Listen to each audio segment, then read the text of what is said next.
কিশোরগঞ্জ জেলা শহরে যানজট কমানো এবং হাসপাতাল ও হাওর অঞ্চলে নির্বিঘ্নে যাতায়াতের লক্ষ্য নিয়ে ৮ কিলোমিটার বাইপাস সড়ক নির্মাণ সহ সদর উপজেলায় দু প্রান্তের সড়কের উন্নয়নমূলক কাজ শুরু হয়। কিন্তু মূল কাজ শুরুর আগেই প্রকল্পের মেয়াদ শেষ হয়ে যাওয়ায় অনিশ্চিত হয়ে পড়েছে পুরো উন্নয়ন কাজ। এতে করে বিপুল অঙ্কের অর্থ গচ্চার আশঙ্কা যেমন রয়েছে, তেমনি প্রতিদিনই বেড়ে চলা যানজটে নাকাল হয়ে পড়ছে কিশোরগঞ্জ শহরের মানুষ। কিশোরগঞ্জ থেকে মারুফ আহমেদের পাঠানো রিপোর্ট।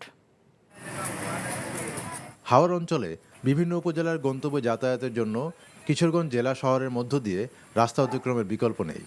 এর ফলে অতিরিক্ত যানবাহনে বিপর্যস্ত জেলা শহরের সড়কগুলোতে ভয়াবহ যানজট সৃষ্টি হয়।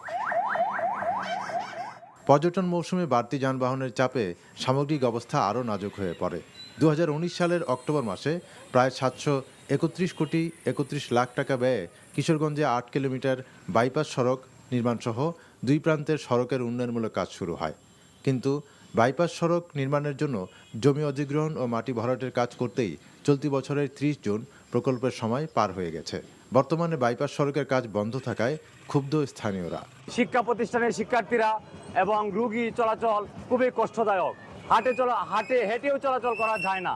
এই বাইপাসটা যত তাড়াতাড়ি এর কাজ সম্পন্ন হবে তত তাড়াতাড়ি আমাদের কিশোরগঞ্জের যানজট মুক্ত হবে। এই রাস্তাটাতে গাড়ি ঘোড়া চলতে পারে না, গাড়ি ঘোড়া চলতে পারলে আমাদের অনেক উপকার হইতো। রাস্তাটাতে কেন হচ্ছে না এই জিনিস আসলে আমরা বুঝতে পারছি না।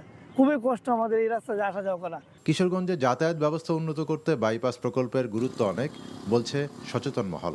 অবিলম্বে প্রকল্পটি গ্রহণ করে প্রকল্পটি কাজ শেষ করার জন্য এবং এই প্রকল্পের বাস্তবায়নে যা যা করা প্রয়োজন তার জন্য সরকার করে।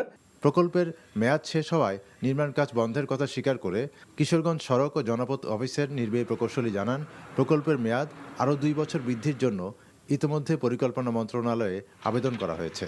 বর্ধিত মেয়াদের মধ্যে কাজ শেষ করা সম্ভব হবে। ইতিমধ্যে প্রকল্পের মেয়াদ শেষ হয়ে যাওয়ায় আমরা 2 বছর ব্যয় বৃদ্ধি ব্যতি রেখে মেয়াদ বৃদ্ধির প্রস্তাব পাঠিয়েছি, যা এখন বর্তমানে পরিকল্পনা কমিশনে মাননীয় পরিকল্পনা উপদেষ্টার অনুমোদনের জন্য অপেক্ষমান।